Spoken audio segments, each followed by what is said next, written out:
estudiar otra vez en farmacología, porque sí se lo van a preguntar. Entonces ya cuando tienen esta parte clara, en fisiología 100% de la glucosa se reabsorbe por el túbulo contorneado próximo. 100% de lo que se filtra. No debe aparecer glucosa. Aquí lo tenéis más bonitico, ¿verdad? Claro que sí. ¿En qué patología aparece glucosa normalmente en la orina? En diabetes. En la diabetes mellitus. ¿Ok? Por falla en, vamos a decir, una falla metabólica donde puede ser por resistencia a la insulina o por falla en la secreción de insulina, ¿ok? O que la hormona esté defectuosa. De ahí tenemos ya diferentes tipos de diabetes. Hablamos de diabetes mellitus, pero también hablamos que no sé cuál es el porcentaje de la diabetes nefrogénica, pero en ciertos pacientes tienen una disminución de la expresión congénita, de la expresión de estos GLUT y puede aparecer glucosuria normal. ¿Ok? Pero no tiene que ver con diabetes mellitus, para nada, no tiene que ver con nada, porque estos canales siempre van a estar expresados, no dependen de insulina, simplemente es por una falla congénita renal, donde puede haber una falla congénita que conlleva poca expresión de estos canales. Entonces, como ven, 100% de la glucosa es reabsorbida en el túbulo contorneado proximal, no debe aparecer glucosa en orina, ¿ok? Y la mayoría son GLUT tipo SGLT2, si hablamos de lo que está en la luz tubular. Y obviamente el que está del otro es GLUT2 en la membrana vascular. Y tenemos aquí en la porción final SGLT1, un 10 un 20%. Pero también son importantes para que ese 100% sea reabsorbido y no aparezca glucosuria. Ok, obviamente estos transportadores, como habían dicho, estos transportadores, el sistema transportador actúa como puesto, como habíamos dicho, ¿ok? Si son 100 puestos, caben 100 moléculas, ¿ok? Si de repente aquí hay 100 puestos, ¿ok? Y vinieron 78, ¿quedan qué? Puestos vacíos. No hay problema, se va a reabsorber toda la glucosa. Si tenemos puestos para 100 y vinieron los 100, no va a haber problema. ¿Por qué? Porque hay 100 puestos y todos se deben sentar. Pero si vinieron 120, 20 no se van a poder asentar y se van a quedar parados. Y eso va a tener su efecto. Vamos a decir, ¿qué sucede? Que si por alguna razón donde hay patologías que cursen con hiperglicemia, como en la diabetes mellitus, donde hay un exceso de la glucosa anormal en la sangre, que se va a filtrar toda, el 100% de la carga se va a filtrar, porque el filtro deja pasar todo excepto proteína. ¿Qué pasa? Que así como hay hiperglicemia, la carga filtrada de glucosa va a ser ¿qué? Mayor. ¿Y qué? Va a sobrepasar el transporte máximo de estos transportadores, ¿cierto? Y los que quedan aquí en la luz tubular, porque ya todo esto está lleno, que se van a quedar presentes anormal en la orina, en el líquido tubular. ¿Y dónde se van a reabsorber? En ningún lado. Ya no tenemos más. Ellos se van a quedar aquí en la luz tubular y que tampoco se va a resolver, porque con glucosa se absorbe también agua y se reabsorbe que también sodio. Y el sodio y la glucosa producen una arrastre de agua. Entonces, ¿qué pasa? Quedan entonces glucosas que son partículas osmóticamente activas, pero se queda sodio, que es osmóticamente más activo. ¿Y qué pasa? Hace un arrastre de agua acá, hacia la luz tubular, y impide que se reabsorba agua. Se reabsorbe menos agua. Entonces queda en la luz tubular. Entonces el paciente no solamente va a tener glucosuria, que es la presencia normal de glucosa en la orina, sino que va a tener poliuria, es decir, un volumen de orina aumentado. Entonces, si no se reabsorbe, y eso sucede día tras día, y se debe reabsorber un volumen obligatorio que no se está reabsorbiendo, a la larga el paciente tiene que hipovolemia. Y el paciente va a estar con sed. Tiene poliuria y tiene sed, polidipsia. Además, la glucosa tiene su efecto osmótico también. No tan importante como el sodio, pero sí. Y produce sed. El paciente tiene polidipsia y poliuria. Pero ya saben por qué se produce la poliuria, ¿cierto? No se reabsorbe glucosa, ni sodio también, porque estos transportadores transportan glucosa con sodio. Las dos partículas son osmóticamente activas, pero el sodio más. La glucosa y la arrastra agua osmóticamente, porque es osmóticamente activa, y el sodio también. Entonces, estas partículas que quedan aquí sin reabsorberse, en la luz tubular van a aparecer anormalmente en la orina. Entonces hay glucosuria. Pero al mismo tiempo, como son partículas osmóticamente activas, ¿qué? No se absorbe agua, parte del agua, que se debe reabsorber aquí, en el túbulo contorno proximal, y va a haber poliuria. Bien, eso explica parte de lo que es la clínica que el paciente con diabético tiene. La poliuria y la polidipsia, como habíamos dicho, porque hay hipovolemia. Hipovolemia va también a activar el reflejo de la sed. Y además, la hipovolemia. Polidipsia es que toma mucha agua, mucha sed y toma mucha agua. Y orina entonces mucho. Orina mucho porque está deshidratado.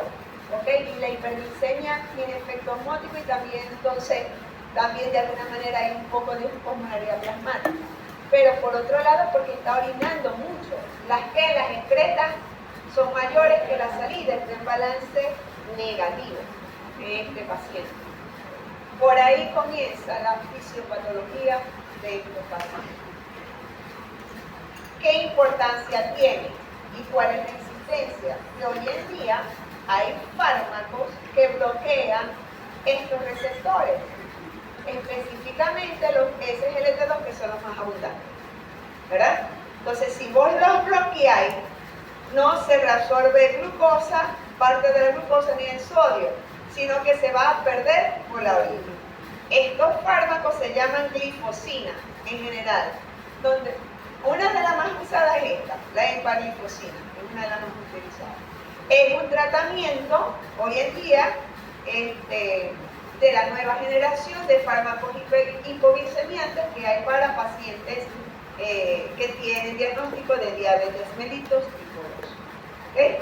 Entonces hay diferentes tipos de hipoglicemiantes, entre esos están estas glifosinas, hay varios.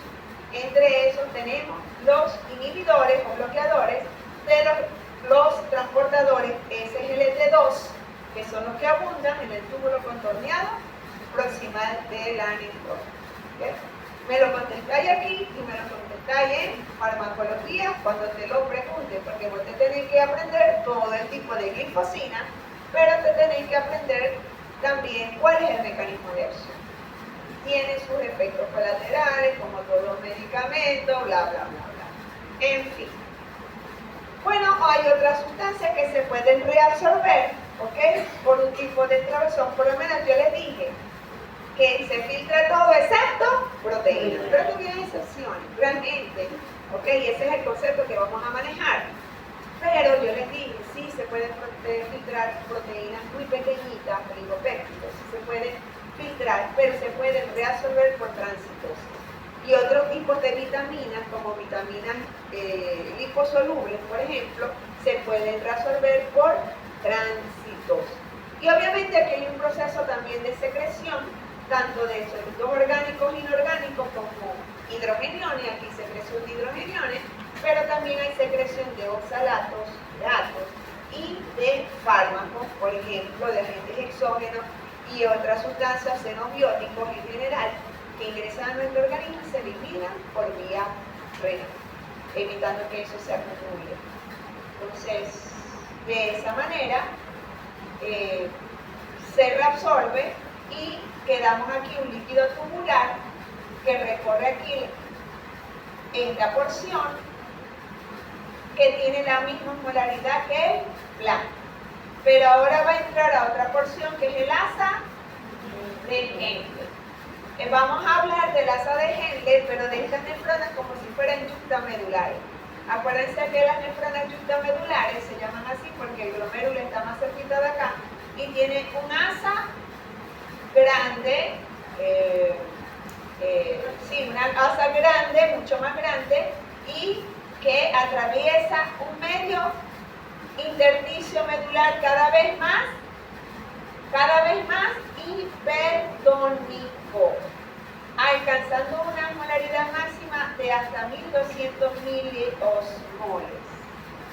¿Ok? Eso lo tienen que tener claro desde las clases anteriores que ya habíamos tocado eso. Y que en estas nefronas, ¿ok? Acuérdense que todos los capilares peritubulares rodean a los túbulos, ¿verdad? Pero que en este tipo, los capilares peritubulares medulares se acomodan paralelamente aquí en forma de una asa dispuesta paralelamente al asa de Henle, igualito como se dispone a ella. Pero ¿qué pasa?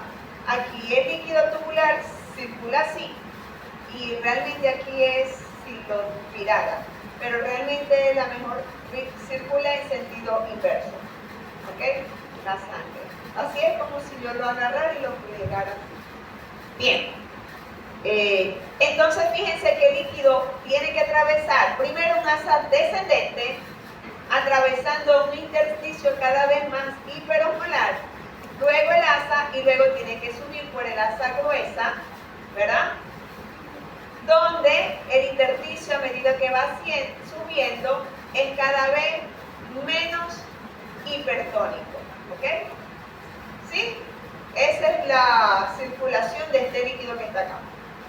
¿Cierto? Nos ubicamos en eso primero. Entonces, habíamos dicho que hay diferencia en esas dos asas. Tenemos entonces la porción descendente del asa de Henle, que esta asa habíamos dicho que es muy permeable al agua y poco permeable a soluto.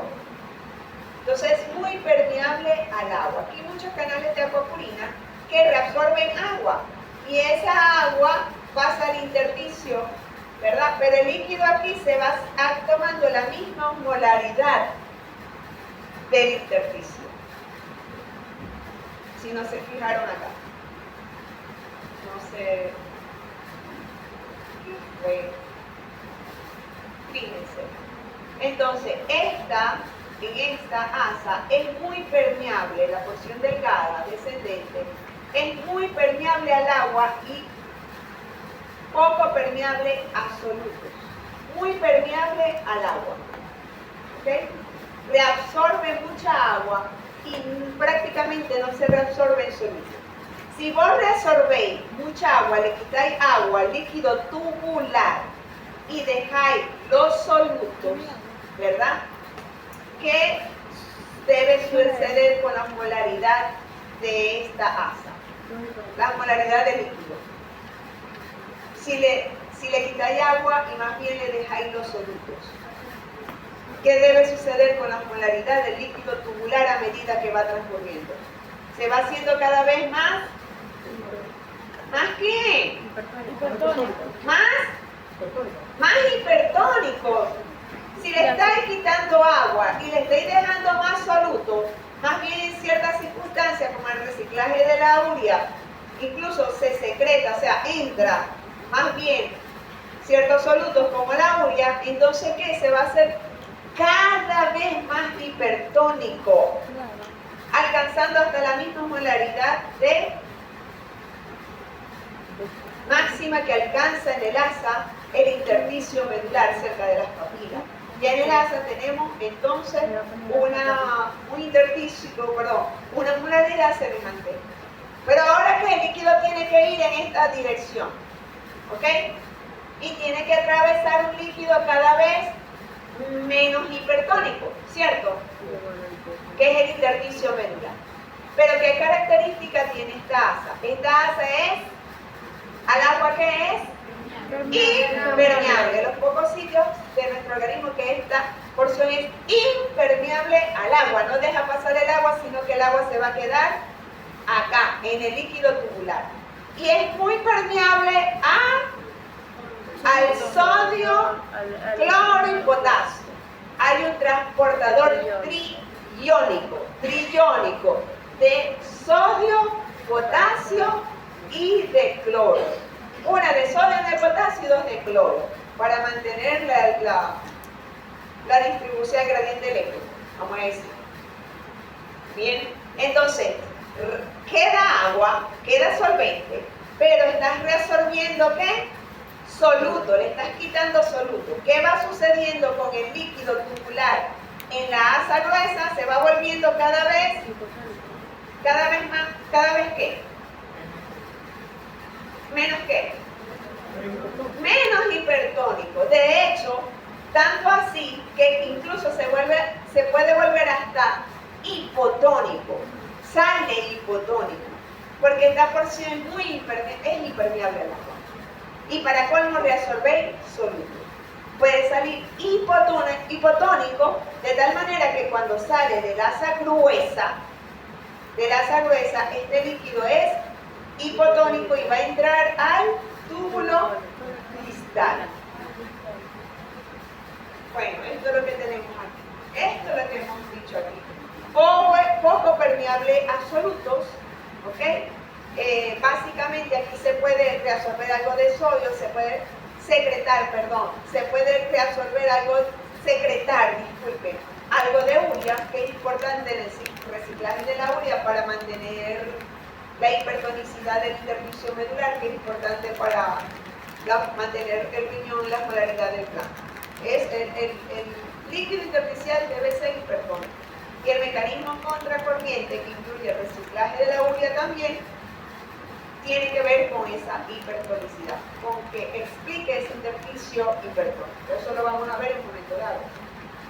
Aquí tenemos, ahora la porción gruesa del asa de Henle es impermeable al agua, no deja pasar agua. Pero aquí existe, por cierto, esta porción también es impermeable a la urea, como también sucede en la porción de distal, eso lo vamos a ver más adelante. ¿Ok?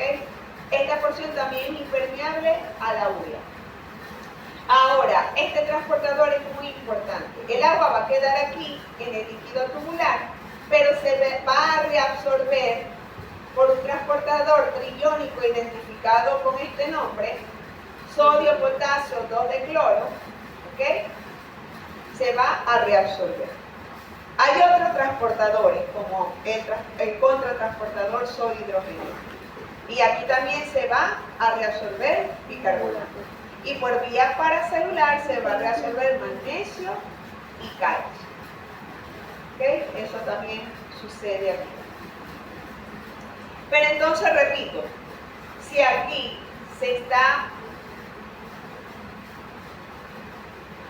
es impermeable el agua se está quedando en el soluto, más bien una reabsorción bastante importante de soluto, entre esos sodio muy importante, que es la partícula osmótica más activa, entre otros.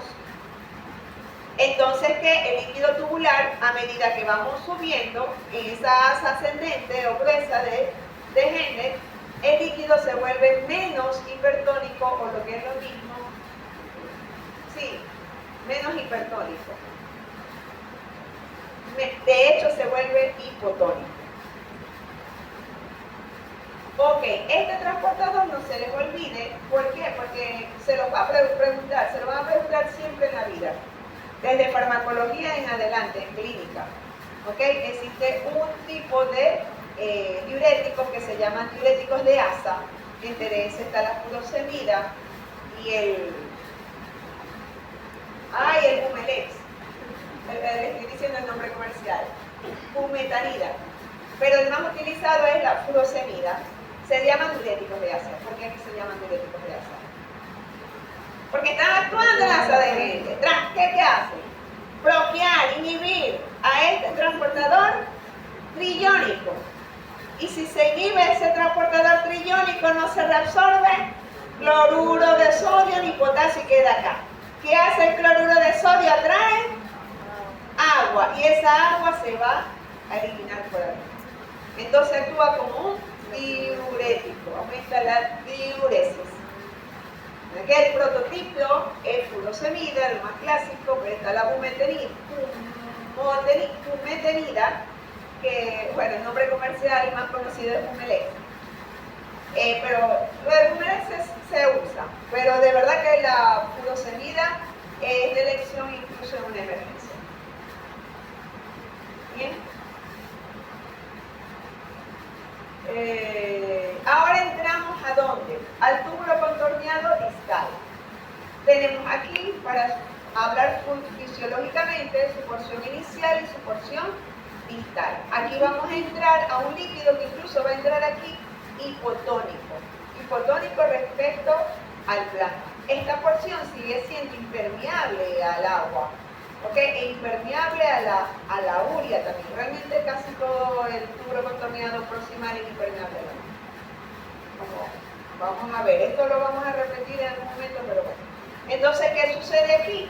Aquí hay un transportador, un cotransportador de cloruro de sodio.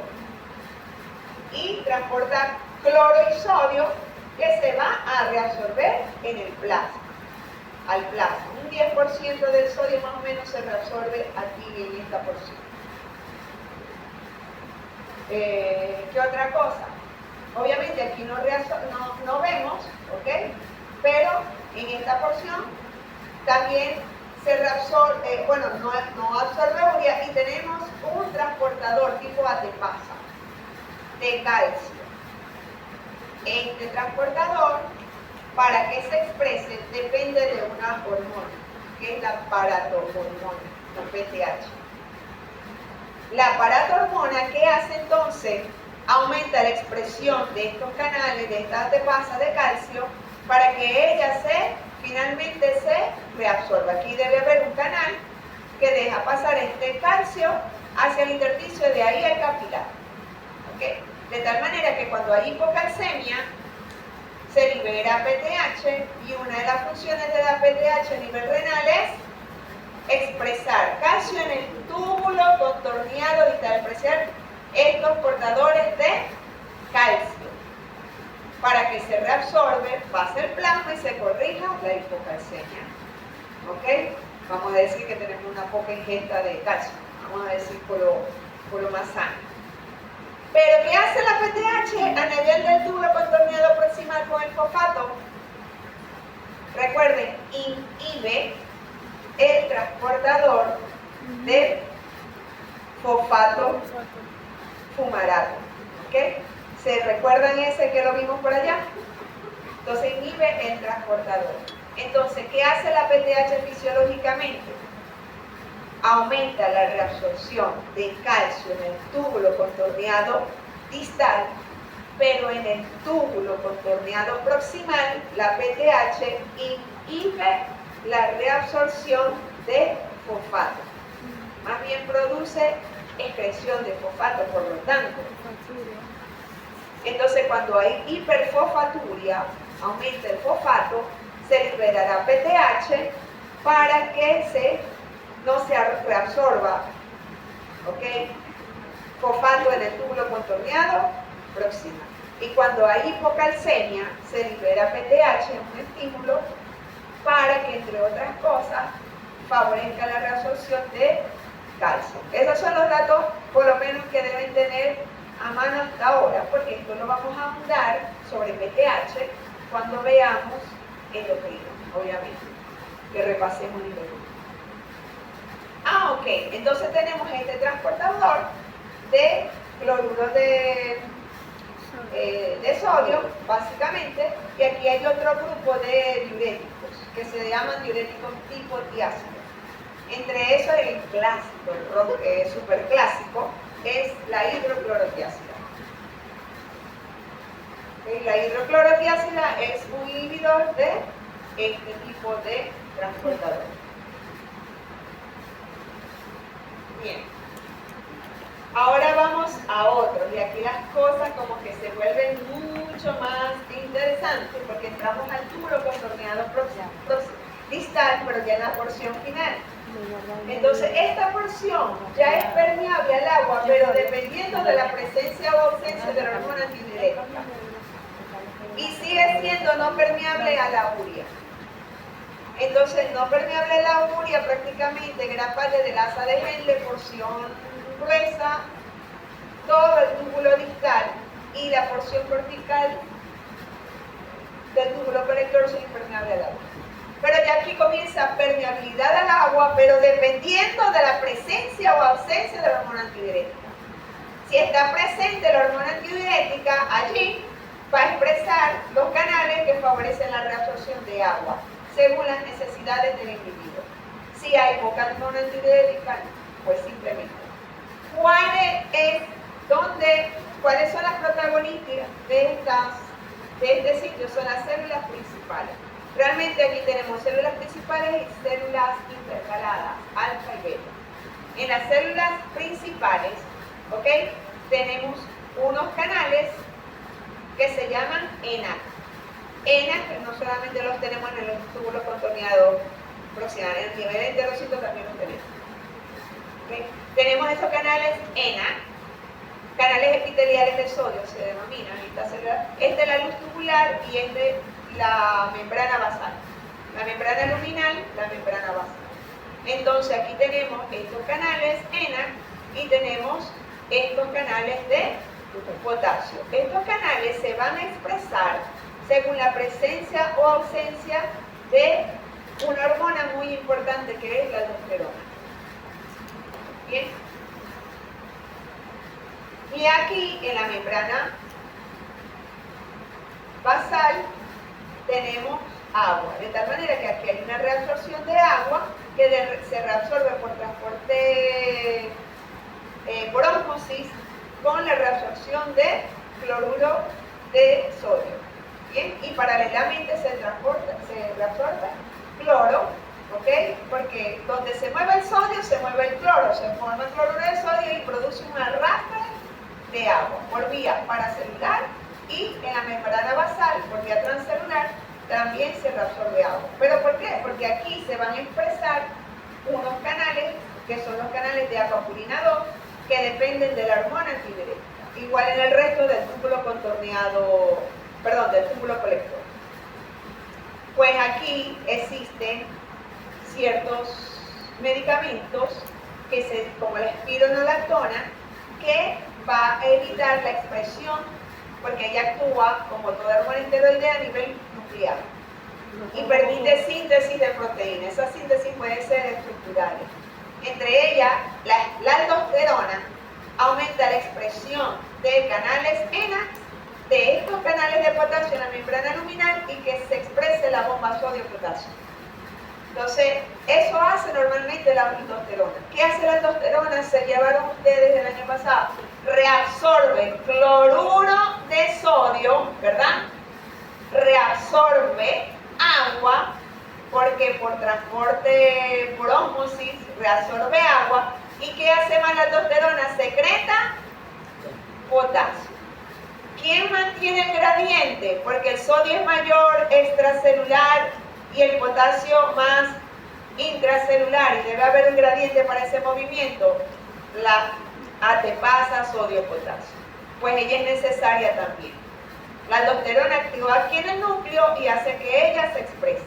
Y por eso la aldosterona reabsorbe cloruro de sodio, reabsorbe agua y secreta potasio. Secreta hidrogeniones, pero en otras células intercaladas altas. ¿Ok? Hay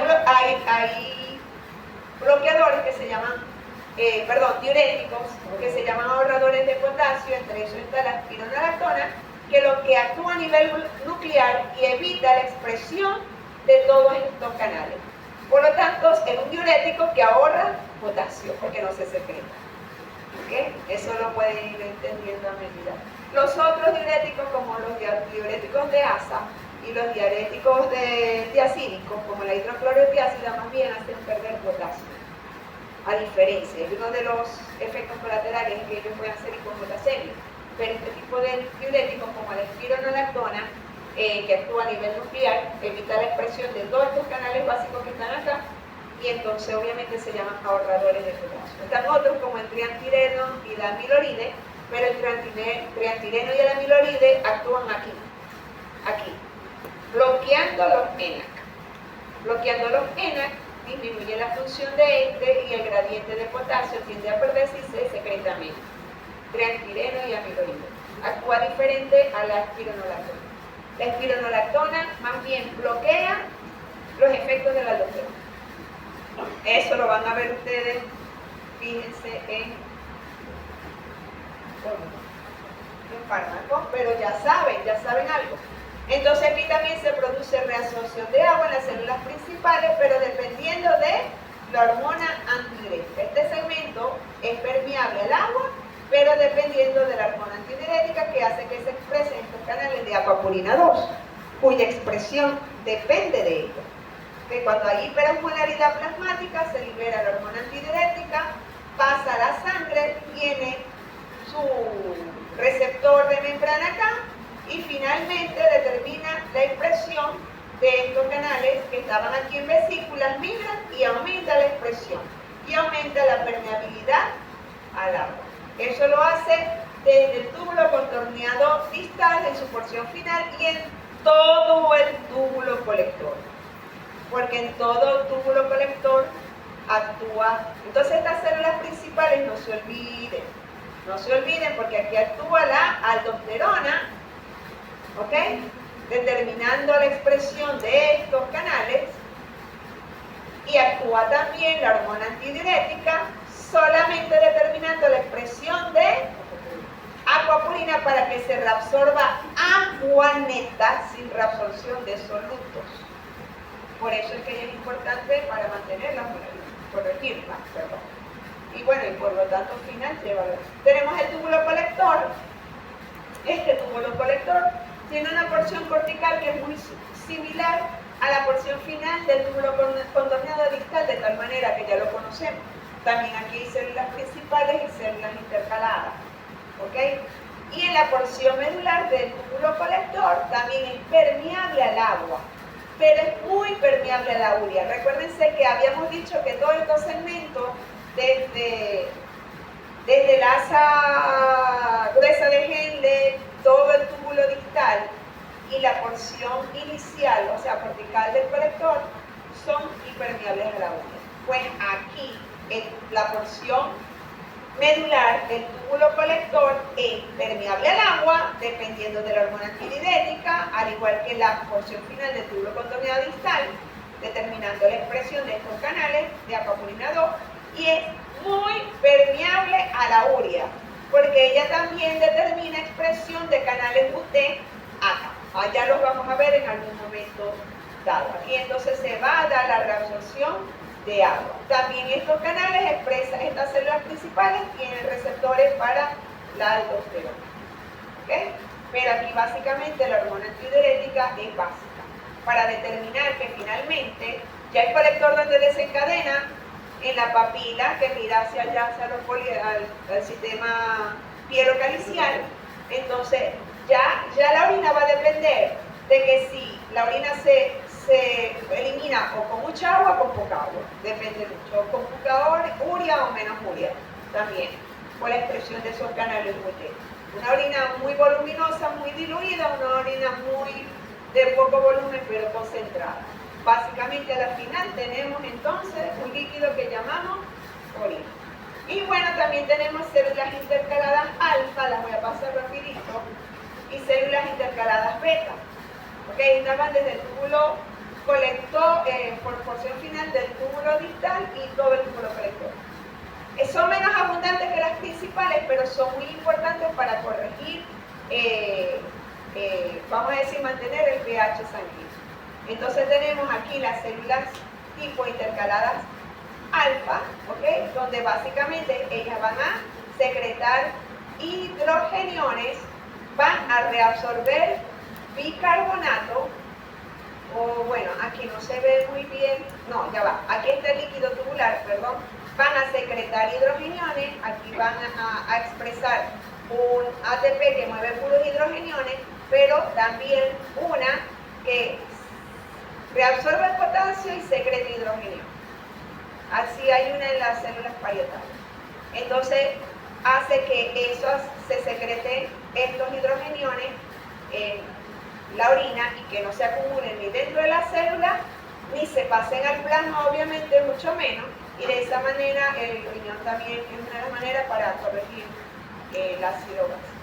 Y por cada hidrogenión que se secrete se reabsorbe un bicarbonato, que ese bicarbonato muchas veces va a pasar al plasma para neutralizar los hidrogeniones. Acuérdense que es la base más importante.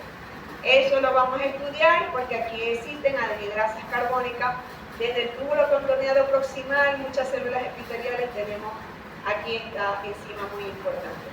No solamente se expresa a nivel, acuérdense que están los eritrocitos, abunda la anhidrasa. Entonces, bueno, aquí tenemos las células intercaladas alfa y tenemos las células intercaladas beta, que funcionan más bien en alcalosis. Las alfa predominan sobre las células beta, ¿ok?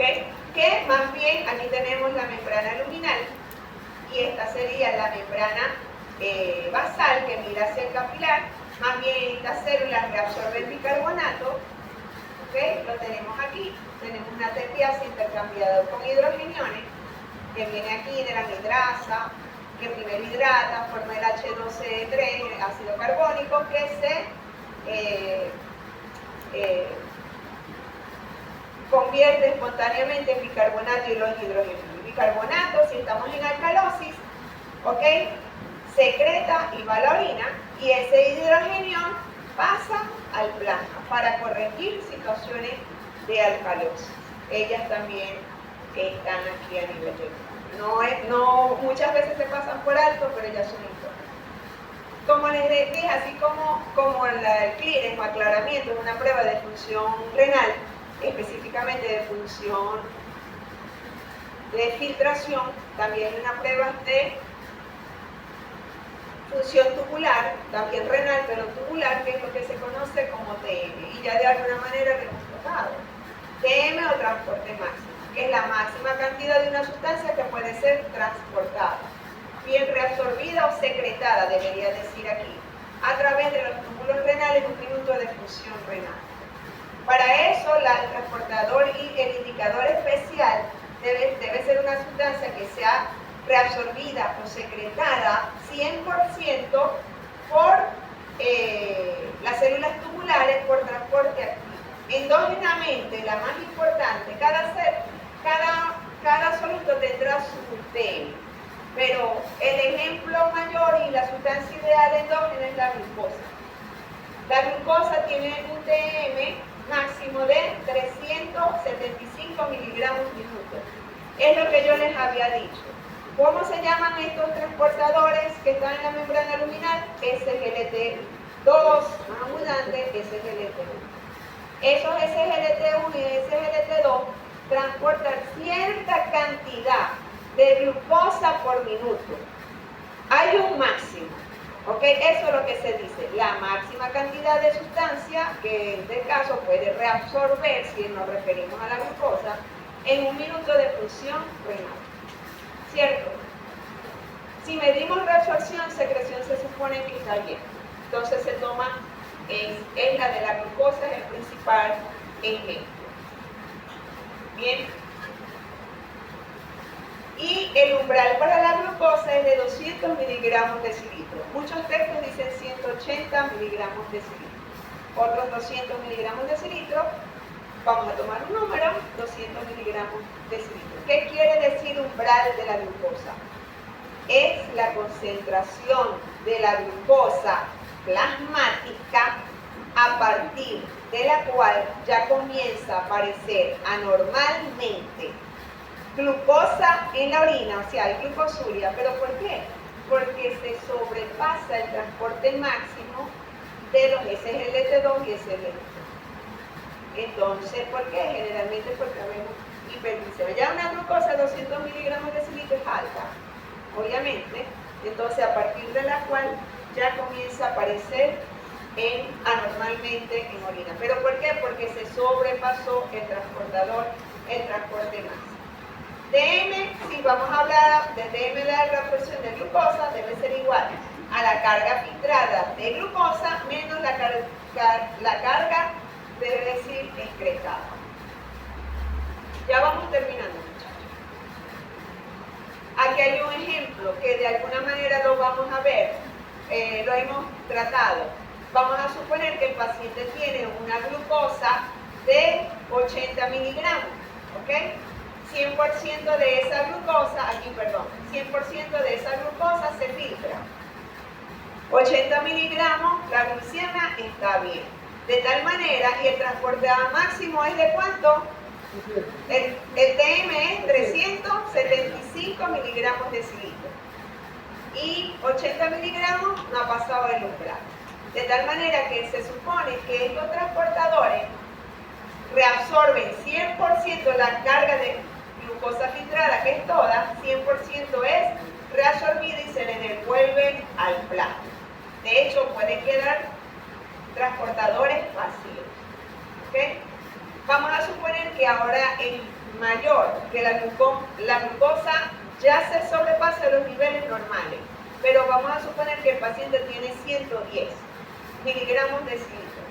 110, el TM es 375 y no ha alcanzado el umbral que es de 200 miligramos, ¿cierto? Entonces, se supone, ¿ok?, que puede manejar esa carga aumentada y lo puede reabsorber en su total. Hay 100% de la glucosa filtrada, a pesar de que está aumentada, ¿verdad? Entonces, pero 100% es reabsorbida y no aparece en la orina. Pero vamos a suponer que ahora el paciente tiene 286. 286, ¿qué pasa? Sobrepasó el umbral, que es de 200. No dicen 180 miligramos de cilindro. ¿Ok? 200. El paciente tiene 286. Entonces, ¿qué? 100%, hay hiperglicemia, obviamente. Y aquí se filtra toda. 100% de la carga se filtra, pero aumentada. Pero ¿qué pasa? Se sobrepasa el TM, el transportador máximo de los S es electrodo de 2 y 1. Y comienza a aparecer glucosa anormalmente en la orina, y eso lo llamamos glucosuria.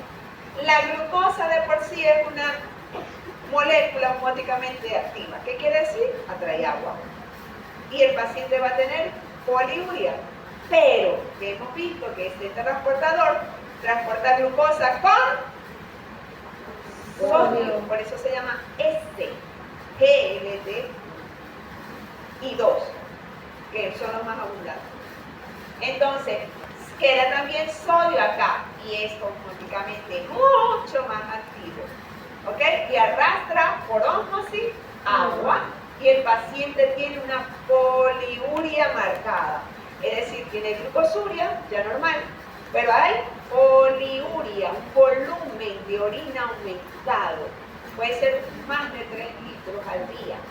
Y entonces, obviamente, el paciente puede deshidratarse, lamentablemente. Vamos a quitar esto. Yo quería, por ahora no, esto lo veo en otra clase, pero quiero terminar. Esto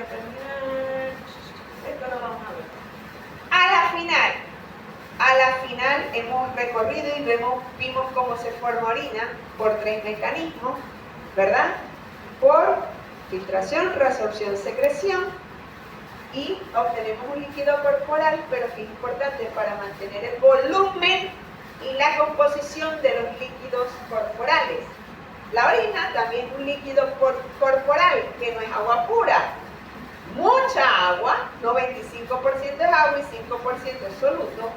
Muchas de ellas son sustancias de desecho, cuerpos nitrogenados, como la urea, producto del metabolismo de las proteínas, el ácido úrico, como producto final del metabolismo de los ácidos nucleicos, Y la creatinina, producto final de la tarea. Creatina. Para el próximo, ¿quién estudiante me va a traer una lámina siquiera? Y me va a explicar aquí el mecanismo de la creatina. ¿Y de dónde viene la creatinina? ¿Quién?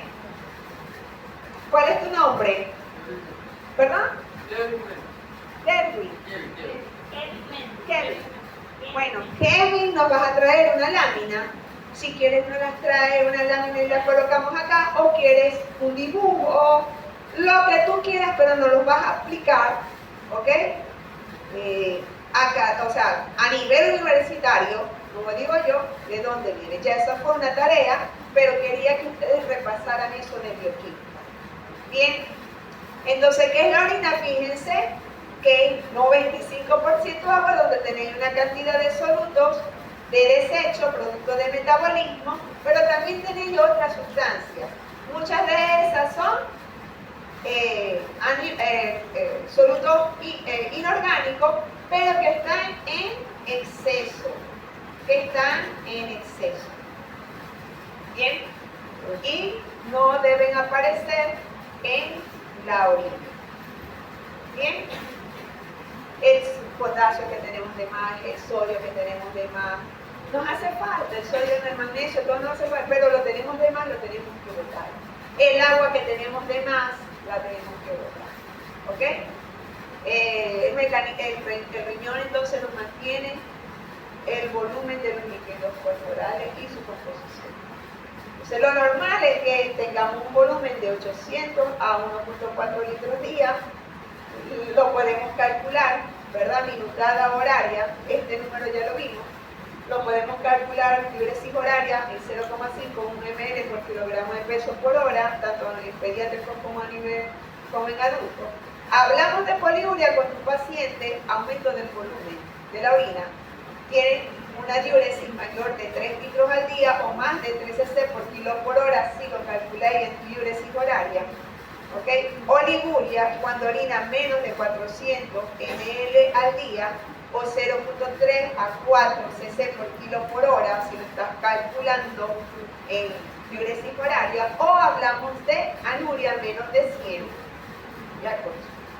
Menos de 100 ml al día o menos de 0.2 cc por kilo por hora, si estáis calculando diuresis horaria. ¿Ok? Entonces, por eso es importante medir y es un parámetro que ustedes tienen que estar buscando. Una manera de conocer la función renal es medir creatinina plasmática, conocer su gramaje, pero también un examen de orina. ¿Cómo debe ser ese examen de orina de ese líquido que debe tener una densidad de 0,10 a 0,30?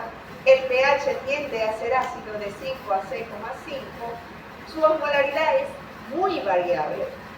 ¿Ok? Fíjense que puede variar de 5 milimol litro hasta 1200 mil, o sea, tan diluida, pero muy concentrada. Todo eso va a depender de las necesidades del individuo. ¿Ok? Si estamos deshidratados, ¿verdad? Y la hormona tiroides está reabsorbiendo agua, vamos a eliminar una orina de poco volumen, porque reabsorbió mucha agua, pero muy concentrada. ¿Okay? O todo lo contrario, tomamos mucho líquido y de repente vamos a los baños a orinar una orina muy diluida, ¿okay? Y con poca concentración de soluto, es decir, sí, una orina muy diluida y hipotónica. Incluso, como yo digo, el riñón sacrifica la osmolaridad de la orina, del líquido que va a excretar, pero con la finalidad que la osmolaridad plasmática esté entre 275, 280, 300 milimoles litro o 295 milimoles litro. No debe haber glucosa, no debe haber proteína en el concepto que nos vamos a llevar. No debe haber bilirrubina, porque la bilirrubina normalmente gran parte está unida a proteína albúmina, que es la indirecta. No debe haber cuerpo cetónico, aparte de que pasemos un ayuno largo con un paciente diabético. Hay proteínas, bueno, ciertas condiciones aplican, como dice allí. En cuanto a elementos celulares, pueden reportarse ciertas células epiteliales escamosas, pero deben ser escasas. No debe haber hematíes, con la excepción de la mujer que puede considerarse en cerca del periodo menstrual hasta 5 células o glóbulos rojos por campo, otras hasta menos, de 1 a 3, 1 a 2. ¿Ok? El leucocitos no debe haber, máximo hasta 3. ¿Ok? Y ya se puede, y bacterias obviamente, o nada o escasas. Un valor muy importante para conocer la función renal es la creatinina, que deriva de la creatina, que por acá Kevin nos va, y se supone que todo, es más, le voy a hacer alguna pregunta de eso, que tenga que ver con renal, no con bioquímica como tal, pero sí bioquímica fisiológica. ¿Okay? Fíjense que los valores van a variar según sea hombre o mujer, no tanto, pero en el hombre un poquito más alto por mayor masa muscular. Pero el ácido úrico, la urea, no son tan específicos en pruebas de función renal como la creatinina. No, para nada. ¿Ok? Entonces, pero bueno, el ácido úrico hoy en día es una prueba hasta de valoración de riesgo cardiovascular. O sea, no es una prueba muy explícita. Para que ustedes vean que normalmente decimos que no debe aparecer. Estos son otras pruebas de función renal que hoy en día se utilizan mucho. Fíjense, esto no lo vamos a ver. Ustedes lo van a ver en patología. Esto lo van a ver en patología. Pero fíjense, como yo les había dicho, que normalmente no deben aparecer orinas en el plasma, pero sí hay ciertas excepciones, ¿ok? Porque sí pueden haber algunas trazas de proteína que pueden aparecer, y obviamente esto lo van a conocer, por eso yo les digo, esto ustedes lo van a conocer a medida que avance. El concepto que nos vamos a llevar no deben aparecer a ella, pero realmente si se considera una excreción normal de proteínas totales en orina de 24 horas, ¿ok? Pero que sea menor a 150 miligramos en 24 horas. Si se hace la medición de proteína en 24 horas. Algunas veces reportan trazas y uno tiene que tener cuidado. Un paciente que reporta trazas, uno une clínica del paciente, antecedentes, etcétera, labor. Si el paciente tiene fiebre, incluso, no, porque las fiebres pueden producir trazas de proteína. Un paciente que trabaja de pie por mucho tiempo puede aparecer trazas. O patologías renales, obviamente. Bueno, eso es todo.